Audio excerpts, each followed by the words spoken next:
Oke, bismillah. Baik, kita akan masuk pada bab 3 tentang vektor ya. Vektor adalah besaran yang memiliki arah dan nilai. Jadi ada nilainya atau ada angka dan ada arahnya. Nah, vektor itu dituliskan, contoh misalnya vektor A ya. Vektor A. Ibu gambarkan dulu bidang kartesian atau bidang XY. Y dan X. Nah, misalnya ibu misalnya si A bergerak sejauh A sebesar 10. Jadi cara menuliskan vektor itu A di garis atas seperti ini sama dengan 10. Kalau dari sini satuannya cm, berarti 10 cm. Kemana? Kalau dia ke arah X. Kalau dia X berarti, kalau dikatakan X itu adalah ke arah kanan, berarti 10 cm ke arah kanan atau ke kanan sama saja. Jelas ya? Kalau misalnya dia ke Y berarti ke atas, bisa begitu. Nah, sedangkan pada komponen vektor bagian A dulu Ibu. Nah, komponen vektor di sini dia lebih spesifik dijelaskannya ya. Spesifiknya itu Ibu maksud seperti ini. Misal ada vektor F. Vektor F. Kalau ada vektor F, ini maksudnya F-nya ini dia bergerak di arah sumbu X dan di arah sumbu Y. Misalnya tadi si A kan bergerak ke X itu sebesar 10, sedangkan si Y bergerak misalnya 5. 5 Ibu lambangkan di sini B. Jadi nilai F-nya itu F untuk X dan Y ya, berarti nilainya itu AX, karena A ini di arahnya X berarti Ibu tandakan X. Nah, kalau dia X berarti arahnya itu disebut atau dilambangkan dengan I tambah, karena dia ditambahkan dengan Y. Y kan kita lambangkan tadi B, vektor B. Berarti B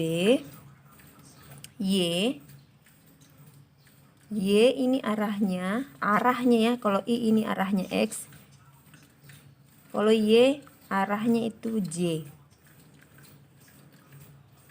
ya. Nah, sama-sama juga ada payung-payungnya atau menandakan bahwa di arah. Jadi I ini menandakan arahnya X, J ini menandakan arahnya Y. Nah, nanti kalau misalnya ada K, berarti itu K menandakan arahnya Z. Berarti itu bidang kartesian yang 3 arah sudah.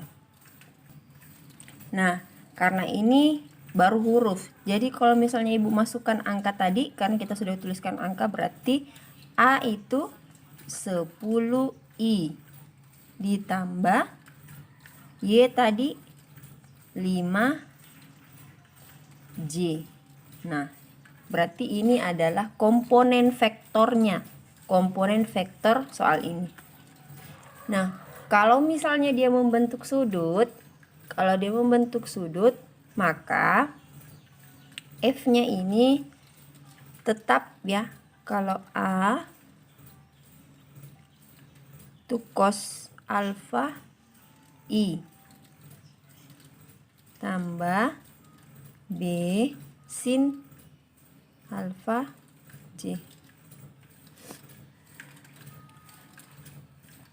Jadi nilainya alfanya ini itu nilainya sama atau sudutnya jika dia membentuk sudut. Contohnya seperti ini, misalnya ini kalau ada sudutnya ya. Misal ada arahnya seperti ini.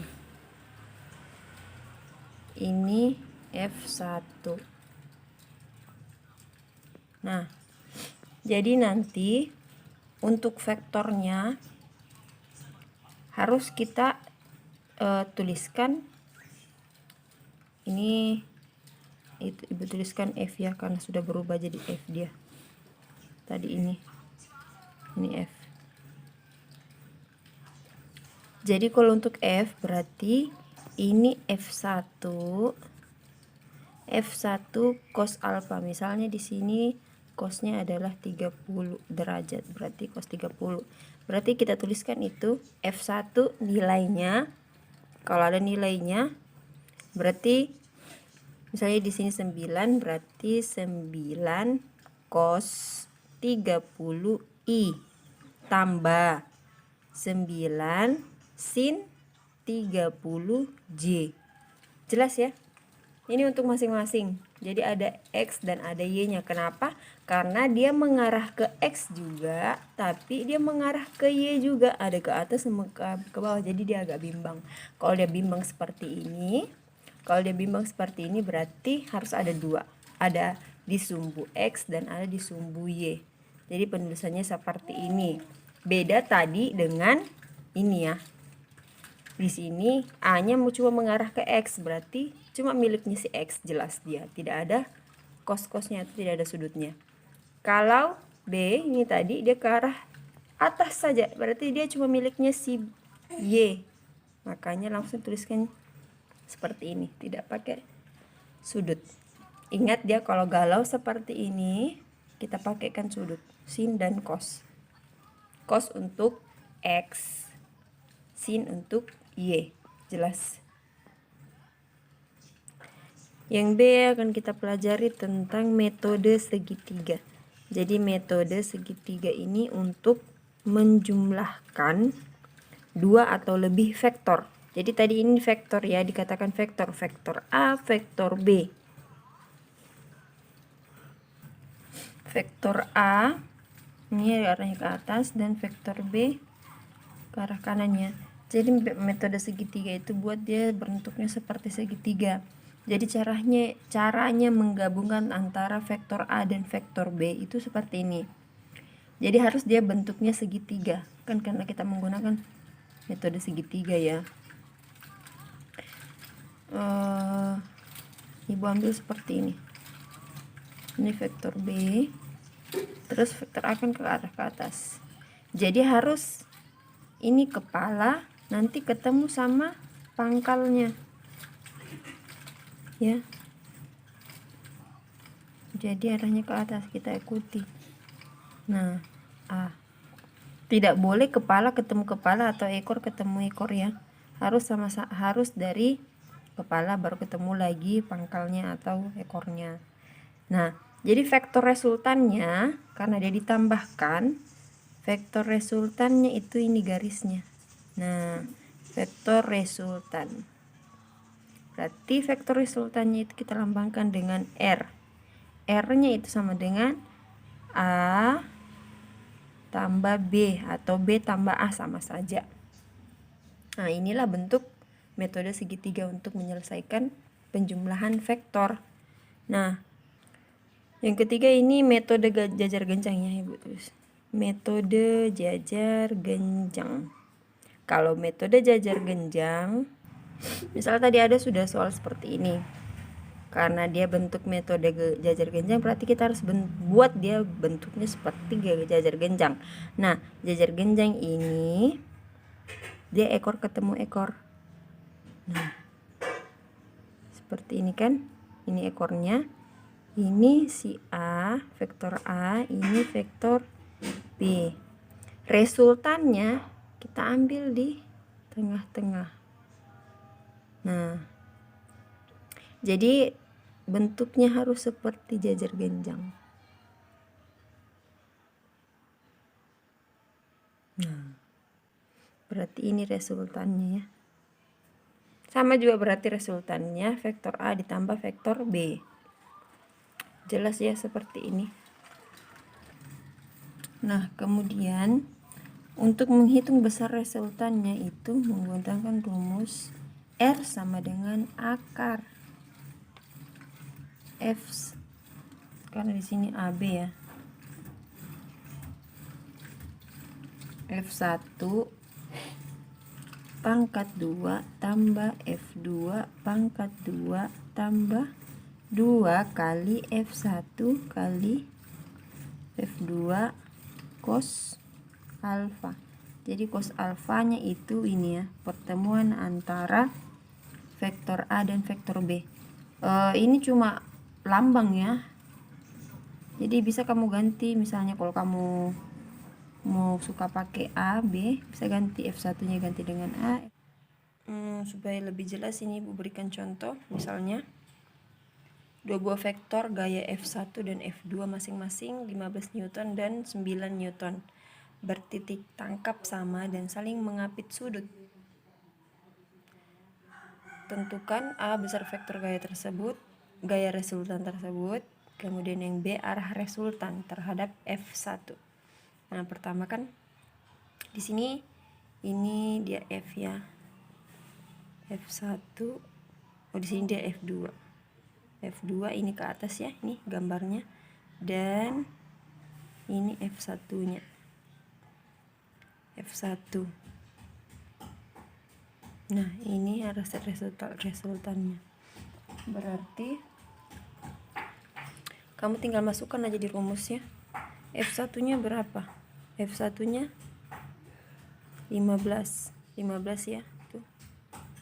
Dan F2-nya 9. Berarti akar 15 pangkat 2 tambah 9 pangkat 2 tambah 2 kali 15 kali 9 kan? Cos, dia sudah bilang tadi di sini cos 60. Sudutnya 60 derajat, berarti cos 60. Jadi semuanya itu sama dengan 441, atau akar 441 sama dengan 21 Newton ya. Jadi jawabannya yang bagian A itu 21. Kemudian yang B. Yang B itu ditanyakan adalah arah resultan. Kamu lihat di modul itu Ibu ada sudah jelaskan di halaman kedua tuh ya. Nah, ini yang A tadi, yang B. Yang B ya. Nah, R per sin alfa. Sin alfanya kita pakai 60 kan. Terus, nah yang ditanyakan kan terhadap F1. Berarti terhadapnya F1 itu F2. Berarti F2 per sin alfa 2. Berarti nanti sin alfa kedua yang dipakai ya. Nah, ini sin alfa 2 pasti yang dicari.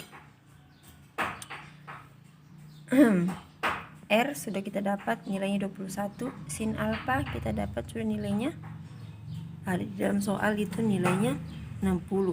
Sedangkan F2 kita tahu berapa nilainya? 9 ya. Berarti 21 per 60 sin 60 ya.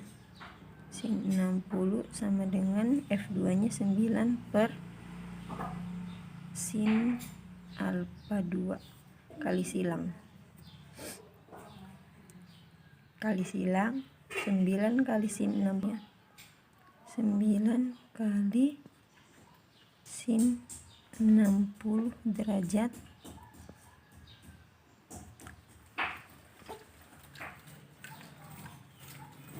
sama dengan 21 kali sin alfa 2. Sin alfa 2 kan yang mau dicari. Berarti ya pindahkan ke sini ya. Ini pindah ke bawah karena ini yang dicari. Ibu tukar posisinya. Sin alfa 2 sama dengan 9 kali sin 60 derajat per 21.